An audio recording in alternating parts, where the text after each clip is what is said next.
guys, it's Raul again, and today I'm bringing you my July wrap-up. I had a pretty successful reading month, and I'm just going to go ahead and share that with you guys today. Now, the first book I completed in the month of July was Legacy of Kings by Eleanor Herman. I've already done a full review, non-spoiler review, on this book, which I'll link down below for you guys, so I won't go into too much detail on this one. But this is a YA fantasy retelling of Alexander the Great with multiple perspectives, and I absolutely loved this book. I've been raving about this book since I read it. It was absolutely amazing. I gave it a 4.5 star. The only thing that I didn't really enjoy about this book was a little bit of the romance in it, but other than that, it kind of fixed itself toward the end and got better. So I just absolutely love this one with kind of all of the different storylines going on. And yeah, so more of my details in that video because I don't want to make this one super long, but I absolutely loved this one. Then immediately after I was done with Legacy of Kings, I picked up Empire of Dust by Eleanor Herman. I was lucky enough to get an arc of this book when I went to BookCon this past May, and I read this one this month, and it was absolutely fantastic. I give this one a 5 out of 5 stars.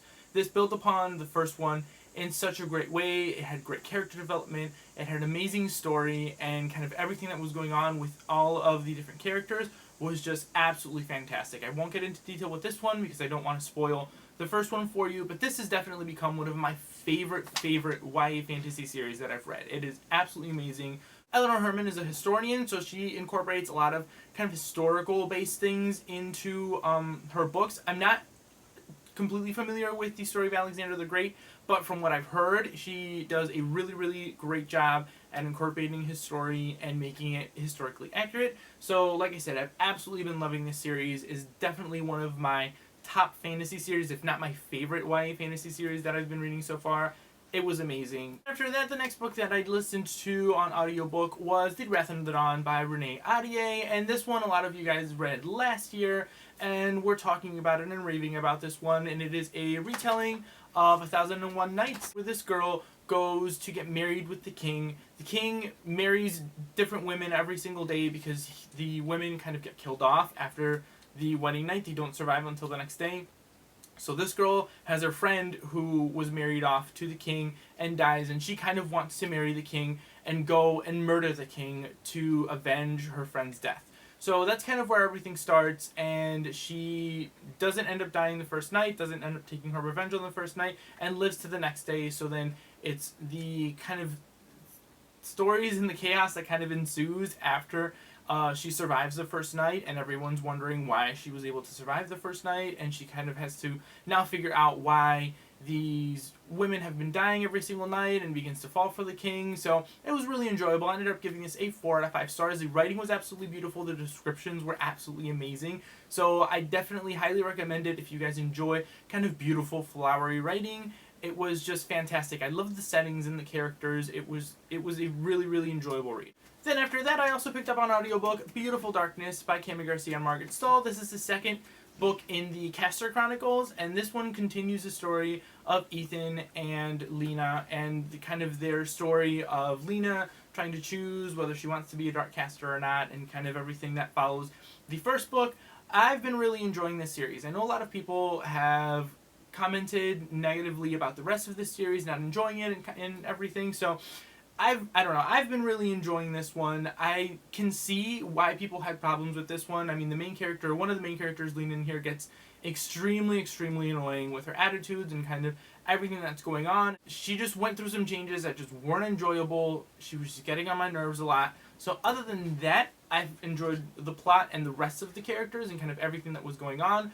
The book kind of got really exciting toward the last third of it, and everything that happened with the plot got really enjoyable. I really ended up enjoying this one and gave it, I think, a 3.54 stars or so.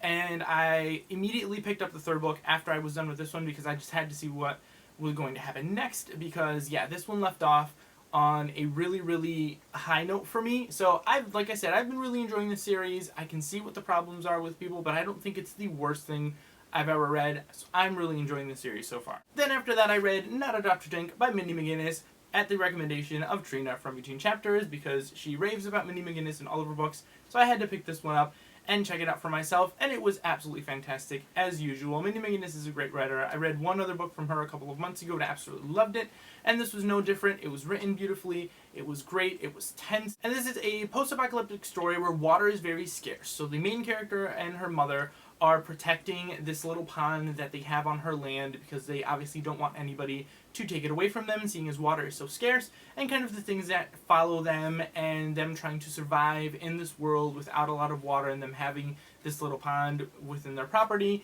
And yeah, this was absolutely amazing.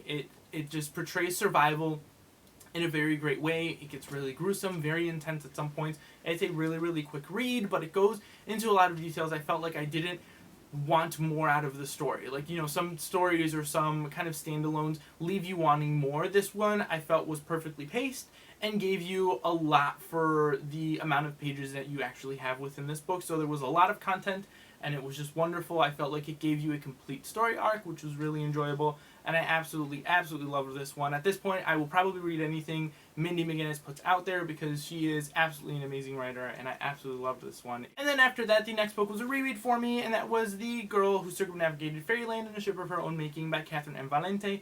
And I am buddy read this one with Di from Dices 19. As you guys know, I've buddy read tons of books with her and absolutely love doing buddy reads with her, so we decided to buddy read the Fairyland series. I've already read this one, read it I think back at the beginning of the year, so I reread this one so that I can continue on the rest of the series with her, and this was just absolutely wonderful again. The first time I gave it 5 out of 5 stars, but I felt like I was being extremely generous because the first time I read it, I was going through a lot of kind of work problems and stresses and things, and I wasn't able to focus on this book as much as I did, so I was being extremely generous by giving it a 5 star the first time, but now I can solidify the 5-star rating this time because I kept it at 5 star.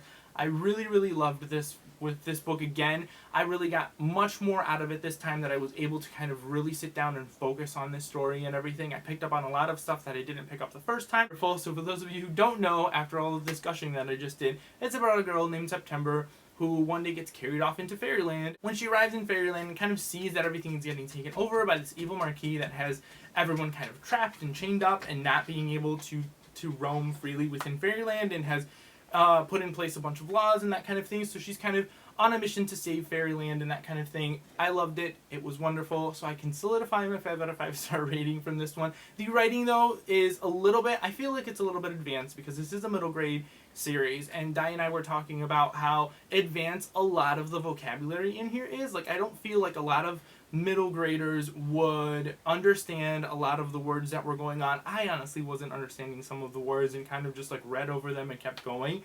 So yes, this one, if you guys enjoy middle grade, know that it's a middle grade story, but it is not written, I feel like, for middle grade readers. It's definitely an advanced language on this one, but I still absolutely loved it and it was wonderful. So yeah guys, that is it for all of the books that I read in the month of July. Comment down below, let me know if you guys have read any of these ones, what your favorite books were in the month of July. Thank you guys all for watching, and I will see you all next time.